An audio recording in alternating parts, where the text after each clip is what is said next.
ರಾಷ್ಟ್ರೀಯ ವಿಜ್ಞಾನ ದಿನವನ್ನು ಆಚರಣೆ ಮಾಡ್ತಾ ಇದ್ದೀವಿ. ಪ್ರತಿಜ್ಞಾ ವಿಧಿ. ನಾನು ಭಾರತೀಯ ಸಂವಿಧಾನದ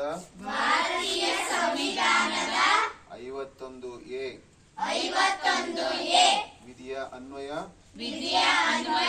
ವೈಜ್ಞಾನಿಕ ಮನೋಭಾವನೆ ಮತ್ತು ವೈಚಾರಿಕತೆಯನ್ನು ಬೆಳೆಸಿಕೊಳ್ಳುತ್ತೇನೆ. ನಾನು ಪ್ರಶ್ನೆ ಮಾಡದೆ ಯಾವುದೇ ತರ್ಕ ಒಪ್ಪುವುದಿಲ್ಲ ಹಾಗೂ ಸಂವಿಧಾನದ ಮೂಲಭೂತ ಕರ್ತವ್ಯದ ಆಶಯದಂತೆ ಮೌಢ್ಯತೆ ಮತ್ತು ಅಂಧಕಾರವನ್ನು ನಿರ್ಮೂಲನೆ ಮಾಡಿ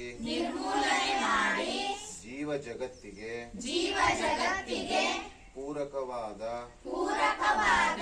ಬದುಕನ್ನು ರೂಪಿಸಿಕೊಳ್ಳುತ್ತೇನೆಂದು ಈ ಮೂಲಕ ರಾಷ್ಟ್ರೀಯ ವಿಜ್ಞಾನ ದಿನ ಪ್ರತಿಜ್ಞೆ ಮಾಡುತ್ತೇನೆ. ಜೈ ಭಾರತ್, ಜೈ ಕರ್ನಾಟಕ, ಜೈ ಸಂವಿಧಾನ, ಜೈ ವಿಜ್ಞಾನ.